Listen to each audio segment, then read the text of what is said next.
Allez, salut tout le monde, c'est Zogma, j'espère que vous allez bien. On commence tout de suite par l'information un petit peu critique.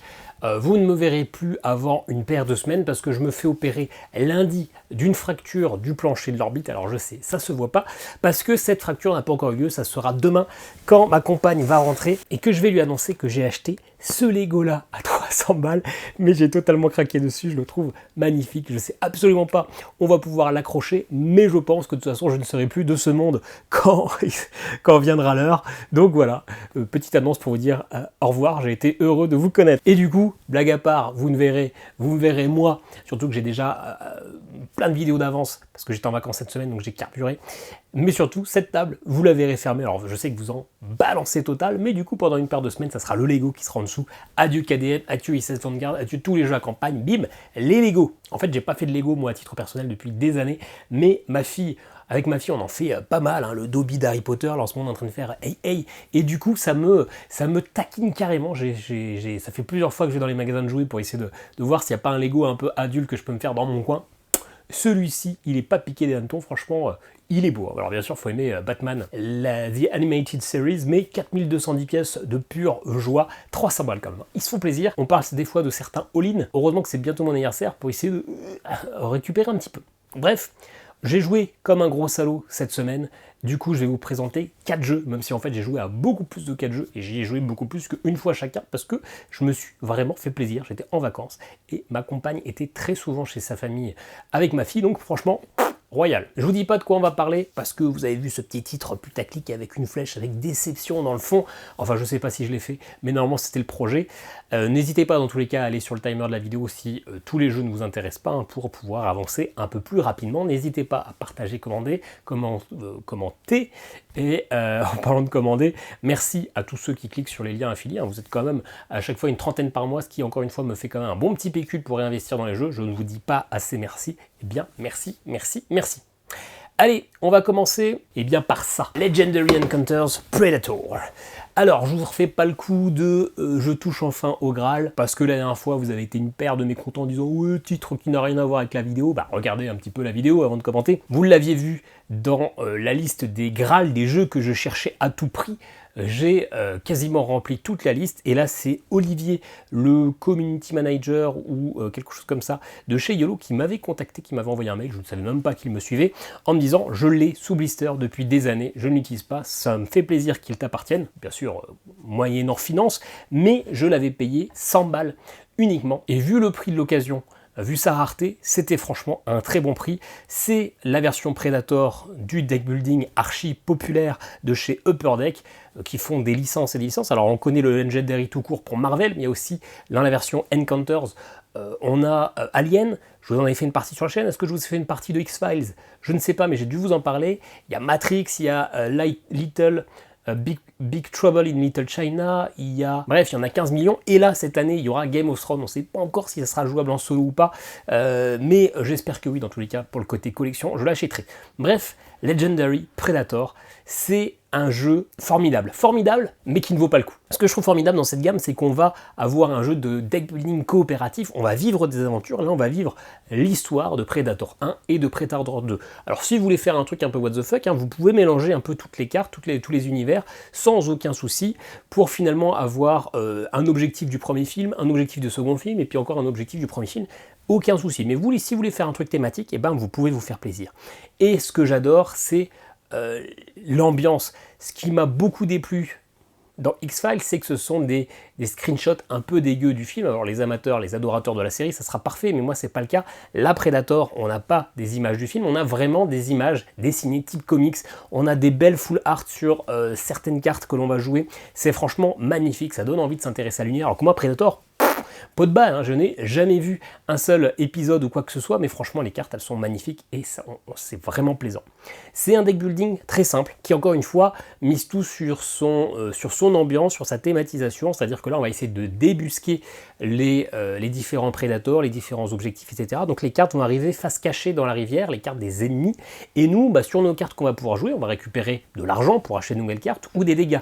Si vous n'avez pas d'ennemis à attaquer, vous pouvez aller scanner, vous allez dépenser cette attaque pour aller rechercher dans les différents lieux et révéler des ennemis ou des événements que vous allez pouvoir du coup affronter. Niveau gameplay, niveau archétype, niveau type de deck building, finalement c'est un deck building encore une fois très simple, très classique, qui finalement reprend toujours un petit peu la même mécanique. Alors Predator fait partie des premiers, il date de 2015, Alien je crois qu'il date de 2013, donc c'est le deuxième de la gamme là, donc on ne peut pas lui reprocher la redondance, mais quand on connaît un peu toute la série, clairement, ils ne se sont pas vraiment réinventés. Et tout simplement, la plupart des cartes, ça va vous dire que si vous avez déjà joué une carte de telle famille, et ces familles sont symbolisées par une petite icône en haut à gauche, et vous faites un effet, donc en fait, à vous de choisir dans quel ordre vous allez jouer vos cartes pour essayer d'activer tous les effets.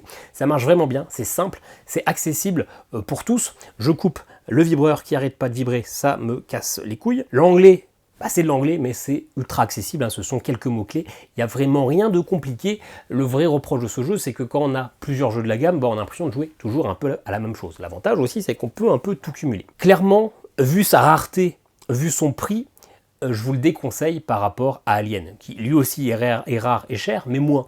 Parce que Alien, niveau thématique, ça marchait encore mieux. Alors que certes, il y avait le côté scanner, qu'on scanne les pièces pour trouver les aliens ou qu'on scanne la forêt pour trouver les prédateurs, ça change pas grand chose. Mais il y avait un truc exceptionnel dans Alien, c'est qu'il y avait les facehuggers qui se mélangeaient non pas dans le paquet ennemi, mais dans votre deck de cartes que vous allez pouvoir recruter. Donc dès que vous achetez une carte, il y a une nouvelle qui revient. Et du coup, il y a toujours le risque qu'il y ait un facehugger qui pop et bam, il vous saute à la tronche et vous avez, je sais plus, un tour, je crois, pour le tuer, sinon vous êtes mort.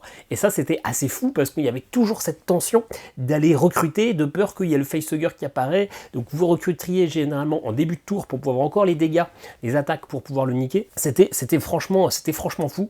Là, il n'y a pas cette mécanique parce que forcément, le film ne s'y prête pas.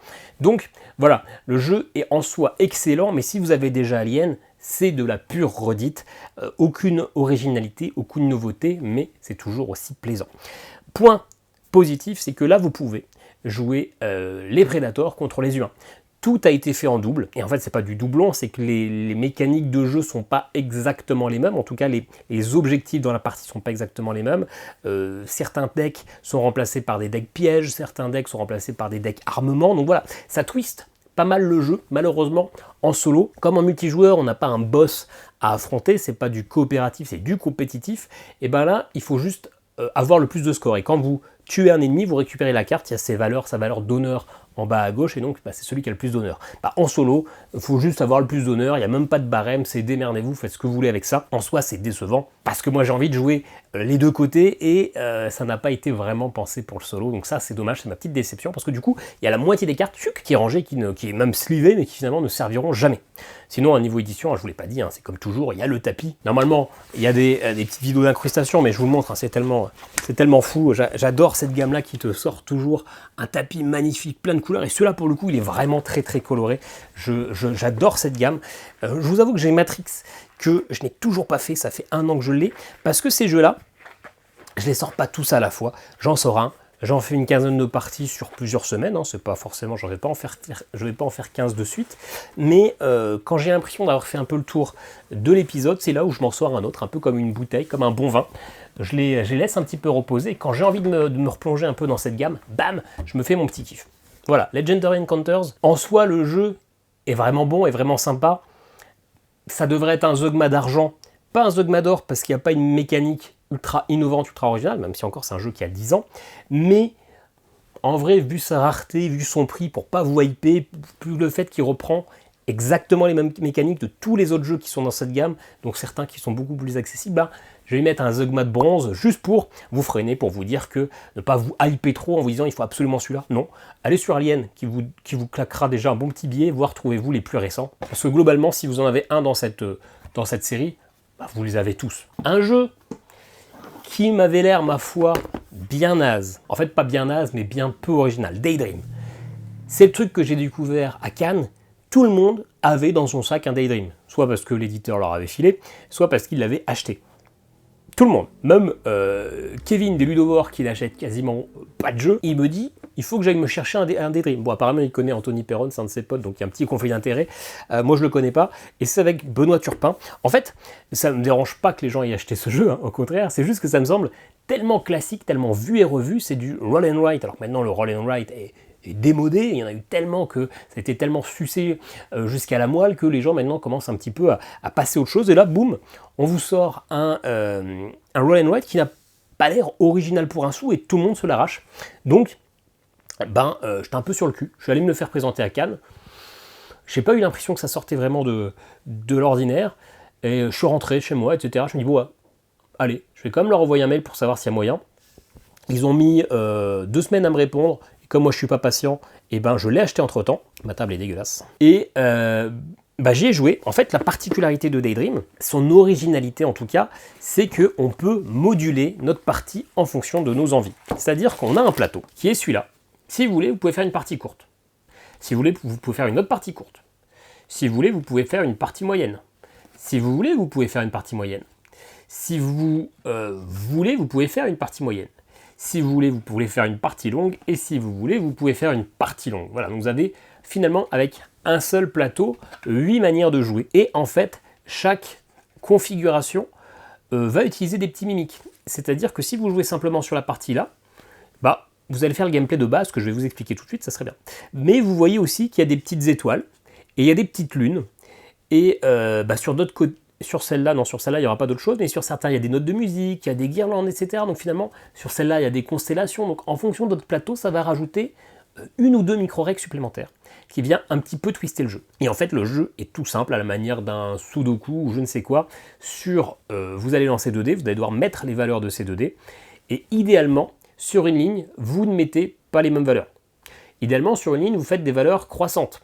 Idéalement, mais de chez idéalement, sur ces lignes, vous faites des valeurs, une suite parfaite, c'est-à-dire 1, 2, 3 ou 3, 4, 5, 6, des valeurs qui se suivent. Pourquoi? Parce que si vous finissez une ligne avec des valeurs qui se suivent, vous allez entourer le petit point. Et vous voyez qu'il y a tous des objets au-dessus. Et bien si dans votre ligne que vous avez validée, il y a 3 valeurs croissantes, parce que c'est une ligne de 3, vous allez pouvoir faire sur les objets des traits qui relient des petits points, donc 3 traits. Sauf que ces objets-là, c'est votre scoring. Plus vous avez d'objets entourés à la fin de la partie, plus vous avez de points. Donc vous voulez en entourer le plus possible. Mais vous voyez, si vous avez des bons yeux, parce que je pense que c'est tout petit, il y a aussi des petites fleurs. Et pour 2 points, il y a une fleur. Donc en fait, si vous arrivez à entourer le bonus fleur sur votre ligne, vous allez aller 2 fois plus vite dans l'entourage de vos objets. Et comment vous faites ces petites fleurs? C'est justement la suite parfaite. Non pas 1, 2, 4, 6, mais 1, 2, 3, 4, ça se suit parfaitement. C'est bon, vous pouvez, encore une fois, faire des lignes entre autant de fleurs qu'il y a de valeurs dans votre ligne. Et en fait, même si en soi, ça c'est ultra classique, et le fait que l'on peut augmenter plus ou moins la durée de notre partie, c'est pas ça qui est fou, c'est pas ça qui est fabuleux. C'est vraiment le fait d'avoir des petites mini-règles supplémentaires, le fait d'avoir des constellations, d'avoir des petites notes de musique, le fait de vraiment, à chaque partie, sans vraiment alourdir le gameplay, ça reste toujours simple, avoir un petit feeling, avoir un petit casse-tête différent sur le plateau de jeu. J'en ai enchaîné sur... Alors c'est très rapide, même une partie, un seul plateau comme ça, c'est 5 minutes. La totale, c'est 20 minutes, ça se joue ultra vite. Et sur une matinée, j'ai enchaîné 8 parties. Je n'ai joué pour l'instant qu'une matinée, c'était même la matinée de hier matin. Donc là, on est vendredi soir, donc c'est jeudi matin. Et en fait, ça marche très bien. Alors moi, honnêtement, les couilles de l'univers lo-fi, il y a une playlist à lire sur YouTube pour être dans l'ambiance, vous savez, c'est ces musiques un peu chill, etc. On l'a de toute façon à fond dans le thème. Moi, je m'en fous, c'est écrit dans les règles, lisez ça, jouez à ça avec un petit... une tasse de thé dans le lit, etc. Ok, tout est violet, ok, les couleurs sont un peu douces. Perso, les couilles. Mais c'est vrai que c'est très plaisant. Là où je m'attendais à un jeu moyen, le jeu en vrai n'invente rien.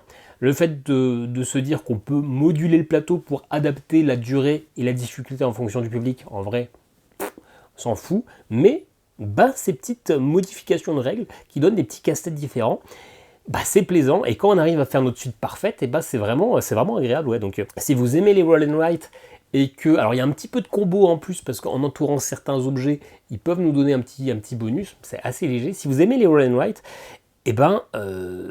très sincèrement, je trouve que c'est très fluide, très net. Il n'y a pas de surcouche supplémentaire. C'est pas un jeu qui cherche à faire de la complexité. C'est juste un bon petit casse-tête sur comment bien organiser ses chiffres pour que ça puisse matcher parfaitement. Bien sûr, il y a moyen de défausser certains dés pour gagner des plus 1, moins 1 pour un peu pallier à l'aléa. Ça m'a franchement convaincu. Ça sera un Zogmador, mais un Zogmador pour du roll and write. Hein. C'est pas un Zugma d'or du jeu, le meilleur jeu de l'année, mais franchement, c'est très convaincant. Ça m'a vraiment plu. Allez, on arrive à la déception. La déception, alors en fait, la déception, est-ce qu'on peut parler de déception quand on attend un jeu? Quand on n'attend pas un jeu? Non, il est vrai. Mais ceci dit, il est à l'endroit, parce que la boîte, elle n'est pas à l'endroit derrière. Ouais. Mais ceci dit, c'est quand même pas folichon. Il s'agit des Potions d'Azerland, le nouveau jeu de Lucky Duck Games. Un jeu, alors je sais que c'est illustré par Andrew Bosley, celui d'Everdell, mais c'est un jeu de qui? De Gray Baker. En fait, c'est un jeu d'un classicisme absolu. C'est clairement de la gestion de ressources, création, de validation d'objectifs. Le but du jeu, on est des quoi? Des archimages? Des alchimistes peut-être plutôt. Bref, on va faire des potions, des apothicaires. Voilà. Et on va aller récupérer des ressources. Ces ressources, on va les transformer en potions. Ces potions, on va les donner à des bonhommes qui demandent telle ou telle potion. Si vous les donnez, il a X points de victoire. Classique, absolu. Rien d'extraordinaire. La seule particularité, c'est qu'il y a une phase de programmation. Vous avez une petite barre ou dedans pour chaque action, donc pour concocter, pour marchander, pour étudier. Vous allez mettre votre priorité de 1 à 5. Forcément, vous ne pouvez pas mettre de 1, hein, vous n'avez que 5 jetons de 1 à 5. Et après, quand vous avez terminé, tout le monde révèle. Celui qui a la plus petite valeur pour concocter, c'est lui qui va faire l'action en premier. Et il aura 4 actions. Il pourra lancer 4 dés pour récupérer 4 ressources. Alors que le deuxième, si vous jouez à 2, il n'aura que 2 actions. Ensuite, une fois que c'est fait, vous passez à l'étape étudier. Là, celui qui a la plus petite valeur, il va pouvoir faire l'action 4 fois, l'autre 2 fois. Si à égalité, on a chacun une petite marmite, c'est de la marmite la plus faible qui gagne. Et après, hop, on s'échange les marmites, histoire que ce ne soit pas toujours le même qui est avantagé. Donc voilà, la petite particularité, la petite subtilité, c'est cette phase de programmation. Ceci dit, je l'ai trouvé vide de sens, parce que c'est... les priorités sont simples. Vous n'avez pas un gros casse-tête. Vous avez besoin de ressources et vous avez besoin de faire des potions et ensuite vous avez besoin de les vendre. Si vous n'avez pas de ressources, ça ne sert à rien de faire les autres. Donc c'est toujours votre priorité, sauf arriver à un stade du jeu où vous allez être blindé de ressources. Ensuite, les potions, pareil. Hein. Plus vous faites de potions, plus vous pourrez aller en donner. Donc j'ai trouvé le calcul beaucoup trop simple, pas une grosse réflexion. Et le problème de ce jeu, alors c'est un jeu qui est familial en vrai, initié moins, mais on va rapidement crouler sur les ressources. C'est absolument pas un frein. Et donc, une fois que vous avez suffisamment de ressources, là vous mettez le paquet sur les potions, et une fois que vous savez que vous avez quand même facilement des potions, vous mettez le paquet sur les livraisons. Et c'est ça, je trouve qu'il n'y a aucun enjeu, aucune difficulté à gérer quoi que ce soit. Et donc en solo, finalement, on va jouer contre un automa.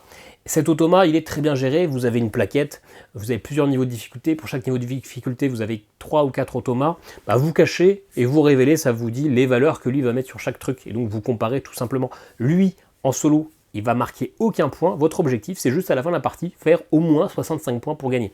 Ça nous donne un objectif, je trouve ça plutôt cohérent, ça permet c'est un jeu assez accessible, donc nous sortir un automa un peu relou, il faut calculer ses points, etc., gérer son nombre de cartes, ça serait chiant. Là, nous donner un objectif de 65, c'est ok. Je n'ai fait que 2 parties. Je n'en ferai pas plus, j'ai fait une facile et une moyenne, j'ai gagné les 2. Mais voilà, non pas que je sois un professionnel et que je fasse des scores pétés, mais ouais, je trouve qu'il n'y a pas assez d'enjeux, je trouve que la gestion des ressources est beaucoup trop simple et que le gimmick de la programmation est pas fou parce qu'on sait quel est ce qu'il faut faire en fait, il n'y a pas trop de casse-tête là-dessus. Je pense que le casse-tête est plus intéressant à 3 ou 4 parce que on risque d'être vraiment plusieurs à avoir cette valeur. Et donc, il y en a un qui aura 4 actions, l'autre 3 actions, l'autre 2 actions, donc ça risque peut-être un petit peu plus de chouiner autour de la table, parce que si j'ai pas de sang, je peux avoir la même valeur que tout le monde autour de la table pour chacune, que un mec autour de la table pour chacune des actions, et donc finalement toujours un peu me faire avoir à la majorité de la marmite, etc. Mais à 2, surtout avec un automa qui va avoir un peu la même réflexion de vous, mais codé par une feuille, je trouve que c'est un peu facile de passer outre et de faire un peu ce qu'on veut. Franchement, ouais, j'ai pas trouvé ça fou. Le jeu est classique et sa petite subtilité au niveau du gameplay, elle est pas prenante, elle est pas fun et elle est pas non plus casse-tête, pas au sens prise de tête mauvais, mais au niveau réflexion. Donc ça va être un Zugma de bronze. Alors en fait, si j'ai mis un Zugma de bronze à Legendary Encounters Predator, il y a quand même un monde entre les deux. En fait, le jeu marche, il n'est pas cassé, il n'y a pas une erreur, il n'y a pas un gros problème, c'est juste que le jeu n'est pas fun, il est trop simple.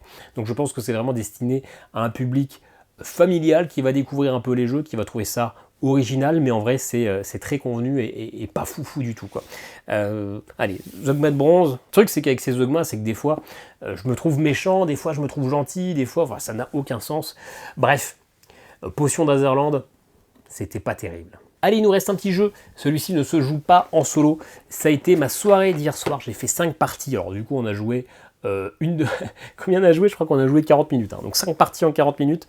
La plus longue des parties a été de 9 minutes 54. La plus rapide a été de 2 minutes 34. Je vous dis pas de bêtises. J'ai joué, c'est un jeu uniquement des joueurs, j'ai joué avec ma compagne à Agent Avenue. Alors ça, c'est un jeu que j'ai eu à Cannes par Yellow. On avait un sac avec tous des jeux, tous des copies presse, que des jeux non jouables en solo, à part Medical Mysteries. Et c'est pas grave, parce que c'est un jeu qui me donnait envie. En plus, je pense que ça va pas être très cher. Voilà, j'ai eu Potion d'Azerland, je l'ai reçu par Lucky Duck Games. Les deux autres, ce sont des jeux que j'ai achetés du coup. Donc Agent Avenue, c'est publié par Yellow, c'est un jeu de Christian et Laura Kudal, illustré par Fanny Pastor Berly. En gros, c'est attrape-moi si tu peux. On va être autour d'un petit plateau et on va se courser, on va essayer de s'attraper. L'histoire ne dira pas ce qu'on fait si on s'attrape, mais en tout cas, on est censé être plutôt des espions. Donc a priori, c'est plutôt un sale quart d'heure qu'on va se faire passer. Et le jeu est tout con, c'est du I split you choose, c'est-à-dire que vous prenez 2 cartes de votre main, il y en a une que vous révélez, l'autre que vous mettez face cachée. Tu dis vas-y, sers-toi, prends ce que tu veux. Et là, c'est là où il y a un petit peu de mind game. Qu'est-ce qu'il m'a mis en cachet? Est-ce qu'il m'a mis une merde ou est-ce qu'il m'a mis la carte que lui il veut? Donc vous prenez la carte, vous la mettez dans votre collection et ça vous dit si c'est la première que vous avez de cette carte-là, vous avancez de X cases. Si c'est la deuxième que vous prenez de cette carte-là, vous avancez de X cases. La troisième, etc. Ça peut être de reculer, ça peut être avancé. Il y a certaines cartes, plus vous en avez, plus elles vous font avancer. D'autres, plus vous en avez, ça va fluctuer. Donc voilà, il va y avoir un petit jeu de calcul. On va regarder quelles sont les cartes de l'adversaire, etc. Et puis on va essayer de s'attraper. Il n'y a pas juste s'attraper pour gagner. Il y a une carte, si vous l'avez en 3 exemplaires, bam, vous gagnez. Et il y a une carte, si vous l'avez en 3 exemplaires, bam, vous perdez directement. Ce qui fait qu'il y a toujours le petit suspense au niveau de la carte cachée. Parce que si c'était juste s'attraper, on serait vite un petit peu limité, on perdrait un petit peu d'intérêt pour la carte cachée, etc. Enfin, ça pourrait être un peu plus calculatoire. Là, il peut y avoir des pièges parce qu'il peut y avoir des victoires instantanées et immédiates alors qu'on est dans une mauvaise posture, etc. Donc c'est franchement cool et c'est d'ailleurs exactement comme ça que j'ai gagné en 2 minutes 33, 34 la première partie. Ça marche bien, le jeu est très très simple. Une partie c'est moins de 10 minutes. Hein. Et il y a un mode supplémentaire qui est cool, que vous pouvez rajouter dès la deuxième partie, même dès la première. Il y a 4 angles alors j'allais dire sur le cercle, mais du coup non, sur l'espèce de rectangle. Si vous arrêtez tout pile dessus, vous pouvez aller récupérer une carte d'une rivière spéciale. Ces cartes-là, ça vous dit vous avancez d'une case, ça vous dit vous pouvez jouer une carte de votre main, ça vous dit vous pouvez piquer une carte de l'adversaire. Ça vous dit que si votre adversaire arrive sur votre maison, vous l'attrapez et vous gagnez directement. Tous des petits twists comme ça qui sont assez sympas, qui rajoutent un petit peu de stratégie au jeu, qui rajoutent un petit peu de chaos, que je trouve très sympa. C'est un jeu qui marche très bien. Voilà, une partie, ma plus longue partie, c'était 10 minutes, alors que ma compagne, de temps en temps, faisait des câlins au chien qui miaulait, qui a même eu le culot de monter sur la table. Sale bête. Donc voilà, c'est pas le jeu de l'année, ça sera du Zogma d'argent, c'est pas un truc de fou, mais dans le genre petit jeu que vous pouvez emmener en vacances, qui coûte probablement pas cher et qui marche bien, qui est toujours un peu fun, parce qu'une partie c'est rapide, il y a toujours un petit peu de tension, il y a des petits retournements de situation, on a envie d'en refaire une, voilà, on a fait 5 parties, on s'est arrêté à 5 parce qu'elle a perdu les 5, en fait elle aurait pu continuer mais elle avait trop envie de jouer à Tropico sur Xbox, parce qu'elle s'est dit depuis 3 jours j'arrête le téléphone, je suis trop sur YouTube, etc. Du coup, ça fait 3 jours qu'elle est sur la console. Je sais pas si le transfert était pertinent, mais je fais rien dire parce que j'ai acheté un Lego à 300 balles et que je vais me faire démonter la gueule, donc on va être gentil quand même. Voilà, Agent Avenue, bonne petite surprise, un petit jeu sympa qui marche très bien. Voilà, j'espère que cette petite vidéo vous a plu, j'espère que vous avez pris quelque chose, j'espère que vous aurez retenu de ne pas acheter Predator parce que le jeu coûte beaucoup trop cher, qu'il ne faut pas se laisser savoir par des premières impressions qui nous semblent penser qu'un jeu est nul, et pour les potions d'Azerland, faites ce que vous voulez, mais voilà, n'hésitez pas à commenter, partager, laisser un petit commentaire si jamais il y a des liens affiliés en description. Et puis moi je vous dis à très bientôt pour une nouvelle vidéo. Ciao ciao.